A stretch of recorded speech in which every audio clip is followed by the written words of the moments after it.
you can take it to step 2, which is all your emails that are incoming, you can hook the same AI up with the same knowledge. Because email is asynchronous, right? Exactly. Yeah. And you start hooking it up and you say, okay, now start answering these questions on email. And suddenly the AI is kind of starting to take a bunch of emails over. If it can't answer, it leaves it for the agent. But you will then say, okay, how many responses I'm being able to handle? What's the quality? And it's a slightly easier, less risky channel because, like you said, it's a little slower, it's asynchronous, a lot more monitoring can be done. And once that works, right, and you kind of, let's say, hit 45%, 50% automation by AI on email, you then take that to the next level, which is live chat. And you say, okay, can AI handle all my live chats? So when a customer comes into live chat, instead of immediately getting an agent, they first get an AI, do the interaction. If the AI can't solve it, the agent automatically kicks in and has the whole conversation history.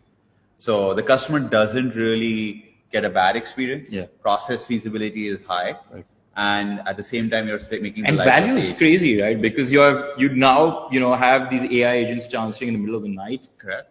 Your team is scaling, massively. Customer delight's high. Yeah. Right. And costs are low, right? Because you're suddenly reducing all the costs of servicing in real time almost.